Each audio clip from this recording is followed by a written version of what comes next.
Thanks for watching ERi-TV, dear viewers. Welcome to our news broadcast. Here are the headlines.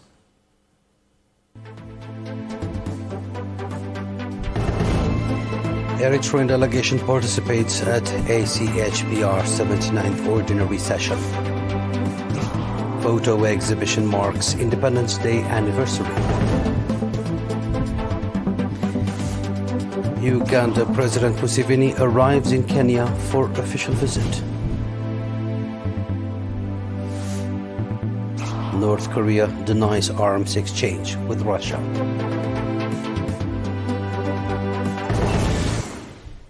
In our domestic news, the Eritrean delegation led by Mr. Binyam Berhe, charge d'affaires at the Eritrean embassy in Ethiopia, and Eritrea's permanent representative of the African Union and Economic Commission of Africa is participating at the 79th Ordinary Session of the African Commission on Human Rights and People's Rights that is being held from 14 to 24 May.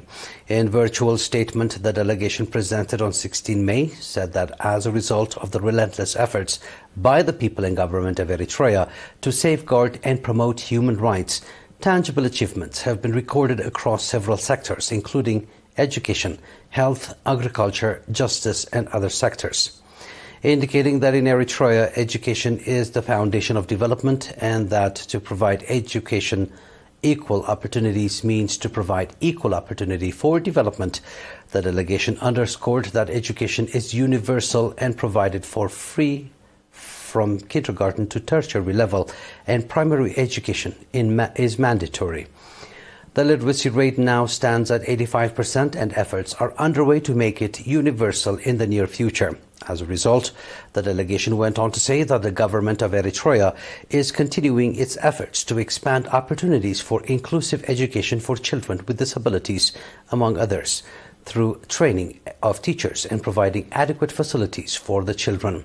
Several measures have been taken to improve the participation, retention, and achievement of children in education, which includes increasing awareness among parents about the importance of keeping their children in school, improving feeding programs in schools, encouraging girls and young women by recognizing and rewarding exemplary and successful ones, and conducting motivational campaigns.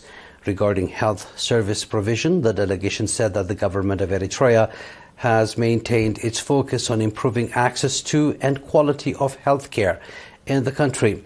The programs and policies remain aligned with Africa's Agenda 2063 and the SDGs.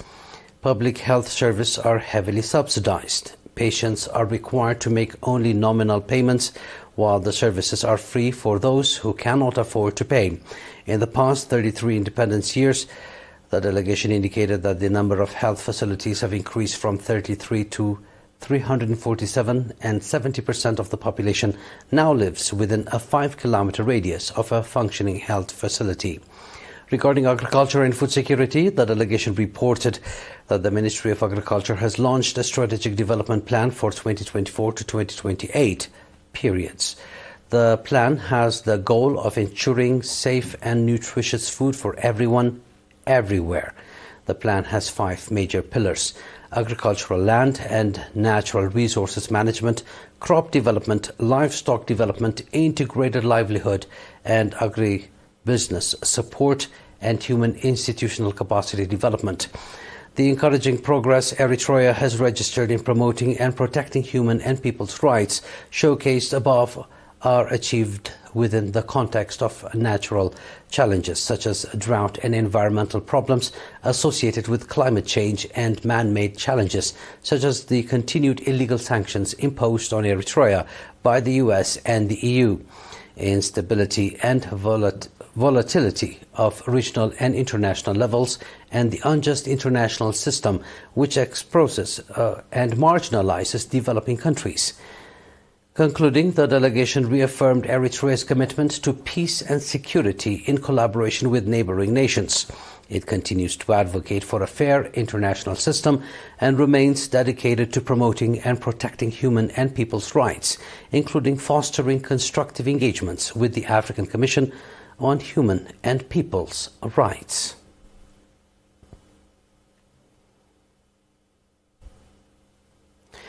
A photo exhibition organized by the National Union of Eritrean Women has been inaugurated today in celebration of the 33rd Independence Day anniversary. The event took place at the premises of the National Union and was officially opened by Ms. Askalu Minister of Tourism, in the presence of ministers, senior government and PFDJ officials.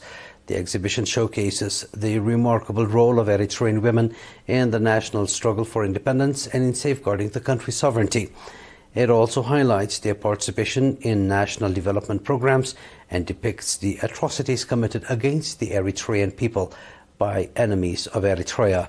Mr. Khatisfa Mikhail, President of the National Union of Eritrean Women, expressed that the exhibition plays a crucial role in documenting the heroic contributions of Eritrean women throughout the history of the country. It also aims to preserve and pass this proud legacy on to the future generations.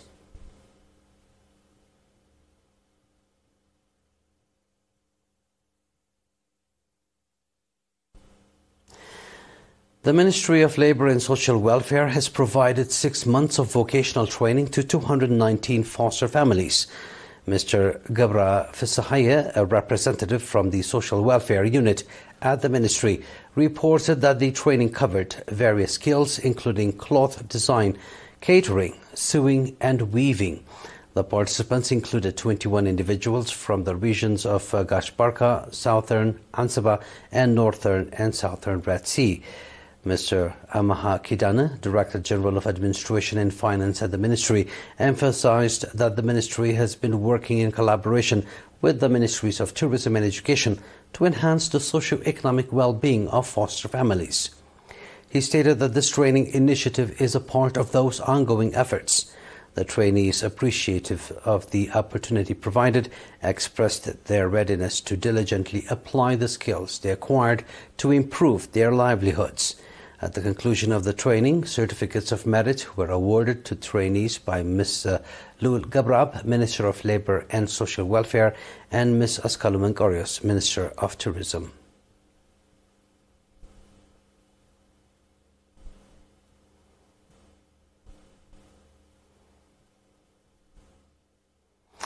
A new dam capable of holding 250,000 cubic meters of water has been inaugurated in the Adigabru administrative area at the Tekalizan subzone. Engineer Temesgen Haptab, the project coordinator, highlighted that the dam will play a crucial role not only in providing potable water supply to the public and livestock, but also in supporting the development of vegetables and fruit farming. Mr. Barakat Abhaila, the administrator of the subzone, praised the efforts of those who contributed to the project, especially the Ansaba Region Administration, the Ministry of Agriculture and the residents of the administrative area. Ambassador Abdullah Musa, governor of the Ansaba region, noted that the new dam will alleviate the existing shortage of potable water supply in the area. He urged the community to use the water judiciously and to contribute to the dam's sustainability.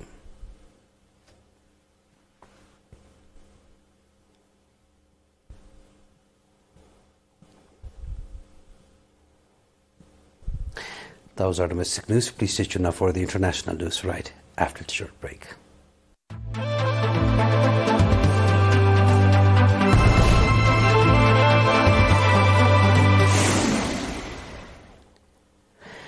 Uganda's President Yoweri Museveni is on a 2-day state visit to Kenya. Speaking at the closing session of the second Uganda-Kenya Joint Permanent Commission JPC, Kenya's Cabinet Secretary for Foreign Affairs and Diaspora, Mr. Musalia Mudavi, said the state visit would provide the two countries with an excellent opportunity to exchange views and review programs and progress on the many bilateral, regional and international issues of mutual interest.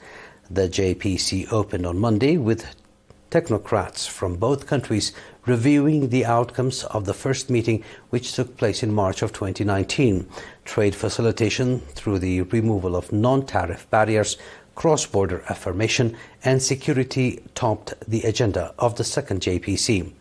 The meeting culminated with the signing of 9 memoranda of understanding in areas of mutual cooperation between the two governments.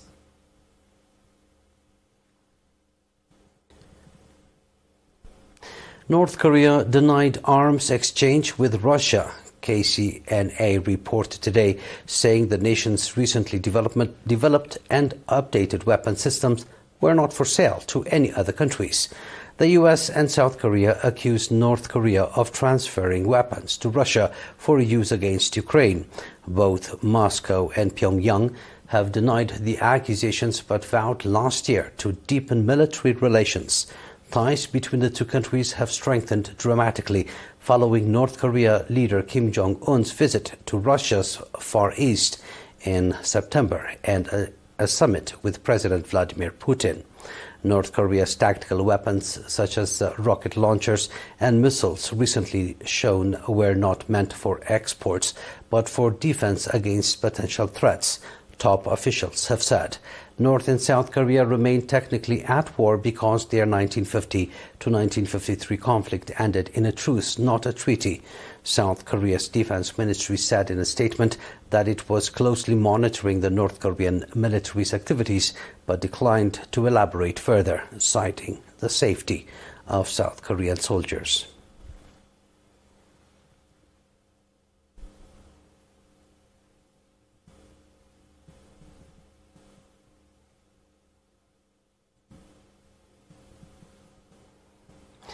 Please stay tuned now for a recap of tonight's headlines.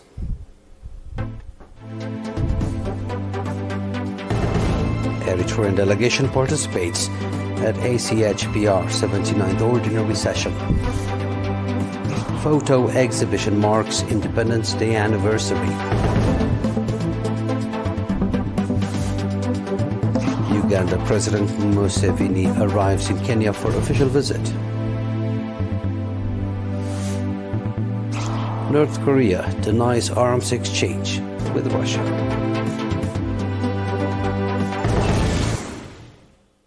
That was our news for tonight, dear viewers. It is good night from us.